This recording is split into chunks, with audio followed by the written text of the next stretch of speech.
ओम नमः शिवाय। हर हर महादेव। प्रिय भक्तों, आज आप श्रवण करेंगे शिव महापुराण कथा अध्याय 17। पिछली कथा में आपने भगवान शिव के विभिन्न अवतारों और उनकी अद्भुत लीलाओं के बारे में विस्तार से जाना। आपने यह भी समझा कि किस प्रकार शिव धर्म की स्थापना, भक्तों के कल्याण और दुष्टों के संहार हेतु समय समय पर विभिन्न रूपों में अवतरित होते हैं। यह ज्ञान हमें शिव की सर्वव्यापकता और उनकी अनंत लीलाओं से परिचित कराता है। अब सुनिए उसके आगे की कथा, जिसमें ब्रह्मा जी देवर्षि नारद को भगवान शिव की अनंत महिमा, ध्यान के महत्व, उनके विभिन्न स्वरूपों के रहस्य और उन्हें प्राप्त करने के सूक्ष्म उपायों के बारे में विस्तार से बताएंगे। यह अध्याय हमें शिव के गुण, दार्शनिक पहलुओं, उनकी ब्रह्मांडीय भूमिका और आत्म साक्षात्कार के मार्ग पर उनके मार्गदर्शन से परिचित कराएगा। यह भक्तों को शिव के केवल बाहरी स्वरूपों से परे उनके अंतर्मन सत्य को जानने में सहायता करेगा। ब्रह्मा जी कहते हैं, हे देवर्षि नारद, मैंने तुम्हें शिव के परम स्वरूप, सृष्टि के रहस्य, उनके पावन परिवार, अद्भुत गणों, प्रिय धामों, पूजन विधियों और उनके विभिन्न अवतारों का विस्तृत ज्ञान दिया है। यह सब शिव की अनंत महिमा का ही एक अंश है। परंतु हे वत्स, शिव की महिमा केवल इन बाहरी वर्णनों तक सीमित नहीं है। वे निराकार, निर्गुण पर ब्रह्म है, जो समस्त सृष्टि के आधार है। अब मैं तुम्हें शिव के गूढ़ रहस्य से परिचित कराऊंगा, जिसे केवल गहरे ध्यान और आत्मचिंतन से ही समझा जा सकता है। यह ज्ञान भक्तों के लिए अत्यंत कल्याणकारी और मोक्षदायक है, क्योंकि यह उन्हें शिव के केवल बाहरी रूपों से परे उनके वास्तविक परम सत्य से परिचित कराता है। हे नारद, शिव केवल एक देवता नहीं, वे परम तत्व, महाकाल, अनादि और अनंत हैं।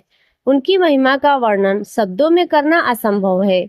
वे सृष्टि, स्थिति और संहार के तीनों कार्य करे बिना प्रयास करते हैं। शिव ही परम चेतना है, जिससे ब्रह्मा सृष्टि करते हैं और विष्णु उसका पालन करते हैं। वे ही आदि और अंत हैं। जिस प्रकार बीज में विशाल वृक्ष समाहित होता है, उसी प्रकार समस्त ब्रह्मांड शिव में समाहित है। वे शून्य भी है और पूर्ण भी। शिव को महाकाल कहा जाता है, क्योंकि वे समय के नियंत्रक हैं। काल, समय उनके अधीन है और वे काल के परे हैं। जीवन और मृत्यु उनके इशारों पर नृत्य करते हैं। वे ही जन्म देते हैं और वे ही संहार करते हैं। शिव का तीसरा नेत्र ज्ञान और विवेक का प्रतीक है। यह भौतिक दृष्टि से परे आध्यात्मिक अंतर्दृष्टि को दर्शाता है। जब शिव अपना तीसरा नेत्र खोलते हैं, तो अज्ञान और अनैतिकता का संहार होता है। यह हमें सिखाता है कि हमें केवल बाहरी दुनिया पर ही नहीं, बल्कि अपने अंतर्मन पर भी ध्यान देना चाहिए। शिव पृथ्वी, जल, अग्नि, वायु और आकाश, इन पांचों महाभूतों के स्वामी हैं। यह दर्शाता है कि समस्त प्रकृति और उनके तत्व उन्हीं से उत्पन्न हुए हैं और उन्हीं में विलीन होते हैं। वे ही प्रकृति के नियामक और नियंत्रक हैं। शिव इतने सरल और दयालु हैं कि वे थोड़ी सी ही भक्ति से प्रसन्न हो जाते हैं। यही कारण है कि उन्हें आशुतोष, शीघ्र प्रसन्न होने वाले, और भोले शंकर कहा जाता है। वे भक्तों की पीड़ा को तुरंत दूर करते हैं और उन्हें इच्छित फल प्रदान करते हैं। उनकी यह सरलता ही उनकी सबसे बड़ी शक्ति है। शिव परम वैरागी हैं, जो शमशान में निवास करते हैं, भस्म धारण करते हैं और दिगंबर रहते हैं। फिर भी वे परम गृहस्थ भी हैं, जो माता पार्वती अपने पुत्रों के साथ कैलाश पर वास करती हैं। और यह विरोधाभास दर्शाता है कि वे द्वंद्वों से परे हैं और सभी अवस्थाओं में समान रूप से विद्यमान हैं। वे हमें सिखाते हैं कि संसार में रहते हुए भी वैराग्य भाव रखा जा सकता है। शिव का नटराज स्वरूप ब्रह्मांडीय नृत्य का प्रतीक है। यह नृत्य सृष्टि, स्थिति, संहार, तिरोभाव, छिपाना और अनुग्रह, कृपा, इन पांचों कार्यों को दर्शाता है। उनका नृत्य जीवन की गतिशीलता, परिवर्तनशीलता और अंतहीन चक्र को व्यक्त करता है। हे नारद, शिव को समझने का सबसे महत्वपूर्ण तरीका ध्यान है। बाहरी पूजा अर्चना जहाँ एक ओर शिव के प्रति श्रद्धा व्यक्त करती है, वहीं ध्यान हमें उनके अंतर्मन स्वरूप से जोड़ता है। ध्यान से ही हम उनके निराकार, निर्गुण स्वरूप का अनुभव कर सकते हैं। सगुण ध्यान रूप। इस प्रकार के ध्यान में भक्त शिव के किसी विशिष्ट रूप जैसे कि शिवलिंग, नटराज, अर्धनारीश्वर या किसी अन्य प्रतिमा पर अपना ध्यान केंद्रित करता है। भक्त शांत स्थान पर बैठकर अपनी आंखें बंद कर लेता है और शिव के पसंदीदा रूप की कल्पना करता है। वह उनके जटाजूट, गले में सर्प, त्रिशूल, डमरू, चंद्रकला, नीलकंठ और शांत मुखमंडल का मानसिक चित्र बनाता है। यह उन साधकों के लिए सहायक है जो निराकार का ध्यान करने में कठिनाई महसूस करते हैं। यह मन को एकाग्र करने और भक्ति भाव को गहरा करने में मदद करता है। सगुण ध्यान से मन में शांति आती है और शिव से भावनात्मक जुड़ाव स्थापित होता है। दूसरा है निराकार ध्यान, अनाहत नाद ध्यान। यह ध्यान शिव के निराकार, ध्वनि रहित, सर्वव्यापी स्वरूप पर केंद्रित है। इसमें किसी रूप की कल्पना नहीं की जा सकती, बल्कि चेतना को शिव के परम तत्व में विलीन करने का प्रयास किया जाता है।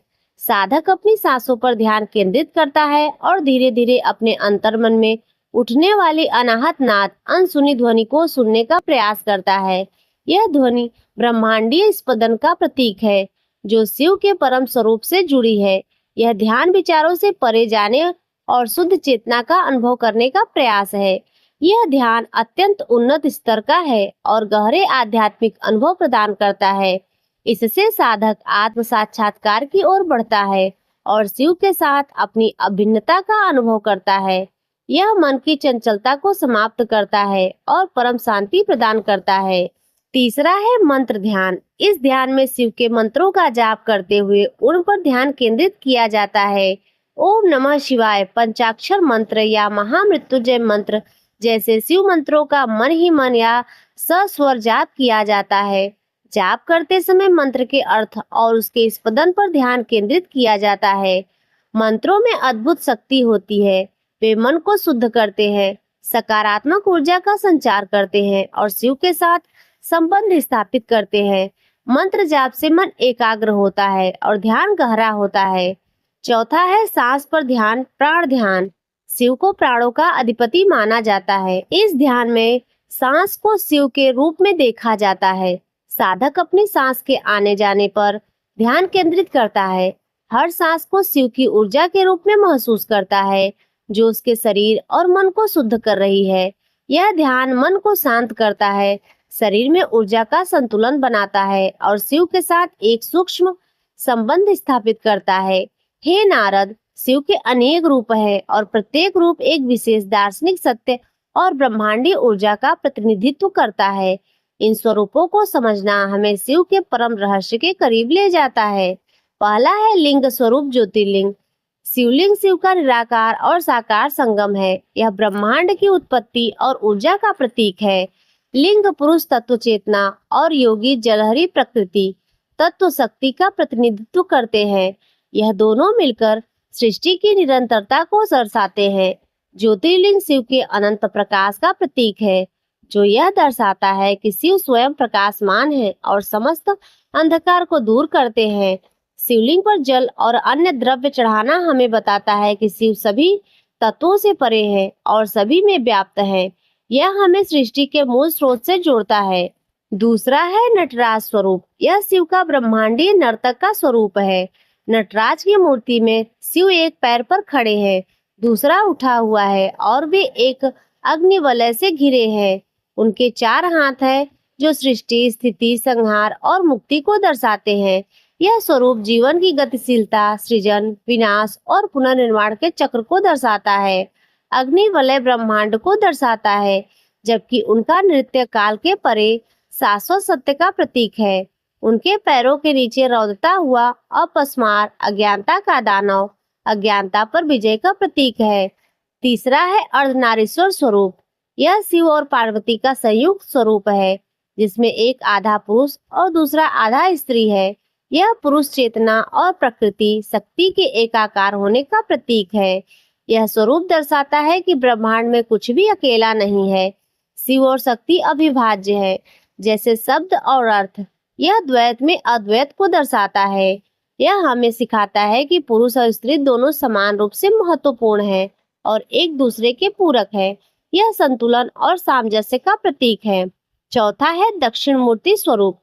शिव का यह स्वरूप गुरु और ज्ञान के प्रदाता का प्रतीक है। इसमें शिव एक युवा के रूप में एक वट वृक्ष के नीचे बैठे होते हैं। अपने शिष्यों वृद्ध ऋषियों को ज्ञान प्रदान करते हुए वे मौन रहकर ज्ञान प्रदान करते हैं, जिसका अर्थ है कि सच्चा ज्ञान शब्दों से परे होता है और अनुभव से प्राप्त होता है।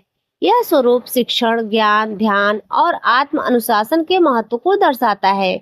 यह हमें सिखाता है कि सच्चा ज्ञान भीतर से आता है और गुरु केवल उस ज्ञान को जगाने में सहायक करते हैं। पांचवा है नीलकंठ स्वरूप।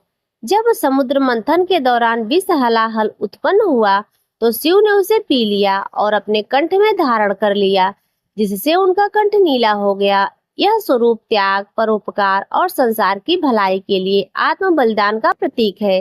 शिव ने विष को अपने भीतर समाहित कर ब्रह्मांड को विनाश से बचाया। यह हमें सिखाता है कि हमें दूसरों की भलाई के लिए कष्ट सहने के लिए तैयार रहना चाहिए और नकारात्मकता को अपने भीतर समाहित कर सकारात्मकता को बदलना चाहिए। छठा है पशुपति स्वरूप। पशुपति शिव समस्त जीवों, पशुओं के स्वामी। यहाँ पशु का अर्थ केवल जानवर नहीं, बल्कि सभी बद्ध जीव और अज्ञानता के पास बंधन में बंधे हैं। यह स्वरूप शिव को समस्त प्राणियों के संरक्षक और मुक्तिदाता के रूप में दर्शाता है। वे उन पासों को काटने में सक्षम हैं जो जीवों को संसार के चक्र में बांधते हैं। यह हमें सिखाता है कि सभी जीवों के प्रति दया भाव रखनी चाहिए और शिव ही हैं जो हमें मोक्ष की ओर ले जा सकते हैं। हे नारद, शिव को प्राप्त करने के लिए केवल बाहरी पूजा पाठ ही पर्याप्त नहीं, उन्हें पाने के लिए अंतर्मन की शुद्धता, वैराग्य और निरंतर अभ्यास की आवश्यकता होती है। पहला है निष्काम कर्म। अपने सभी कर्मों को शिव को समर्पित करना, बिना किसी फल की इच्छा के, चाहे वह आपकी दैनिक दिनचर्या हो या कोई बड़ा कार्य। हर कार्य को सेवा भाव से करें। निष्काम कर्म से अहंकार का नाश होता है और मन शुद्ध होता है।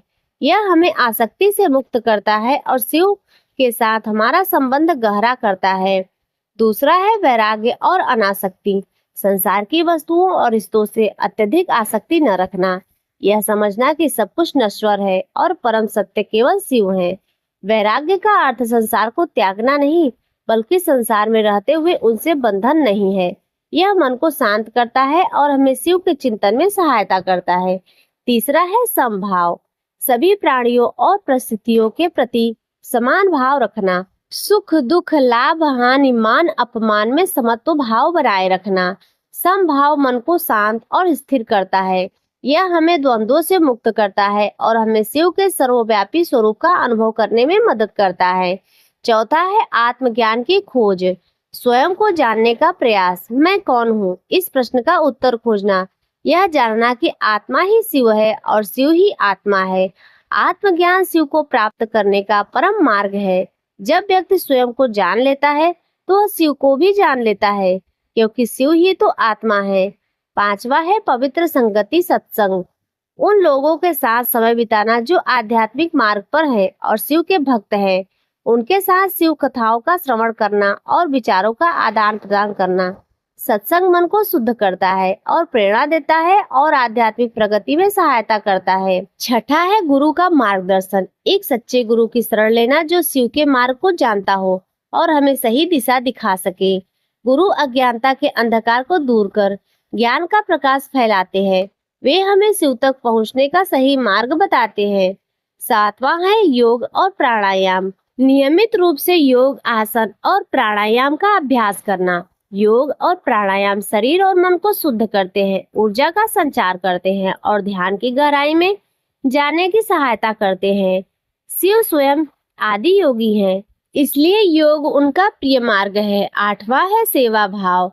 निस्वार्थ भाव से दूसरों की सेवा करना। सेवा भाव अहंकार को कम करता है और प्रेम व करुणा को बढ़ाता है।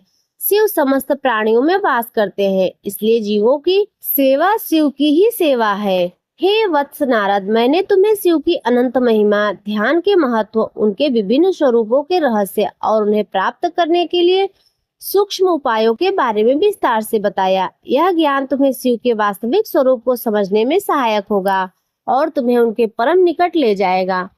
शिव केवल मूर्तियों या छवियों में नहीं, वे तुम्हारे भीतर हर कण में, हर सांस में विद्यमान है। उनकी कृपा प्राप्त करने के लिए किसी कठिन तपस्या की आवश्यकता नहीं, केवल शुद्ध हृदय, सच्ची श्रद्धा और निरंतर आत्मचिंतन ही पर्याप्त है। जो व्यक्ति इन गूढ़ रहस्यों को समझता है और अपने जीवन में इन्हें उतारने का प्रयास करता है, वह निश्चित रूप से शिव के परम स्वरूप को प्राप्त करता है। जो कोई भी इस पवित्र अध्याय का श्रवण करता है या इसका पाठ करता है, उसे शिव के दार्शनिक पहलुओं का ज्ञान होता है, उनके ध्यान विधियों का महत्व समझ आता है और उसे शिव के वास्तविक स्वरूप को प्राप्त करने के लिए सही तरीके ज्ञात होते हैं। शिव की कृपा से उन्हें लौकिक और पारलौकिक दोनों प्रकार के सुख प्राप्त होते हैं और अंततः वह मोक्ष को प्राप्त होता है, शिव में विलीन हो जाता है। तो प्रिय भक्तों, शिव महापुराण का कथा अध्याय 17 यहीं पर पूर्ण होता है। मिलेंगे अगली वीडियो में शिव महापुराण कथा 18 के साथ।